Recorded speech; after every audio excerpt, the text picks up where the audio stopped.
Тансылу Камалова обрабатывает раны местному дворовому коту. Хвостатый пострадал в неравной схватке с бродячим псом. А вот его сородичу повезло меньше. Его загрызла свора бездомных собак. Один черно-белый исчез. Муж сказал, что разговаривал с соседом. Ночью какие-то псы его разорвали на части. Нижнекамский случай не единственный. Лишний раз стараются не задерживаться на улице Батаршина в Казани. Здесь кошку раздрала стая из 5 собак. Иногда в магазин идешь, страшно же.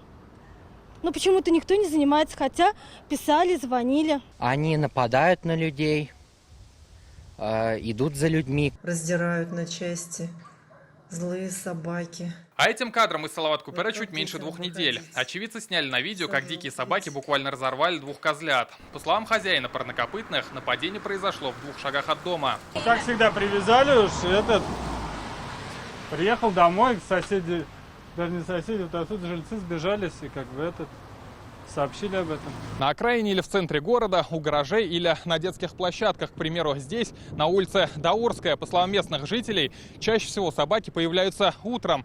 И выходить на прогулку с детьми попросту страшно. Опасно. Тут, водятся они. Прям стаями ходят. По 10 бывает, по 15 бывает. Причем, как считают казанцы, от собак страдают и деревья. На Максимова, по мнению жителей, дикие четвероногие обглодали несколько стволов. Их кору уже успели подлечить. Это безопасность людей, не только деревьев. Он же может в любой момент на ребенка или даже на взрослого человека накинуться. Похожий случай произошел в начале года в парке Урицкого. Тогда пострадали десятки каштанов, лиственниц и рябин.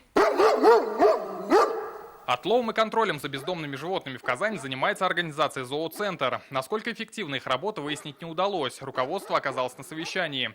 Как контролируется количество дворняг в Казани, мы спросили в мэрии. Количество животных для отлова заранее не определяется. Работа ведется по заявкам и обращениям, поступающим от жителей и организаций города. За 6 месяцев текущего года отловлено 1322 животных. Оставить свои сообщения о стаях диких собак можно на сайтах «Открытой Казани» и «Народного контроля». С начала этого года туда поступило больше 300 таких жалоб.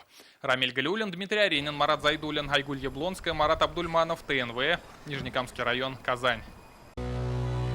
Наша рука помощи вашему бизнесу. Антикризисные предложения. Телефон 843 5 705 100. Көтелмәгән кунак көттүреп кенә интернет челтәрләренә дә килеп җитте. Хәзер бу фильмның барлык серияларын ТНВ.ру сайтында карап була.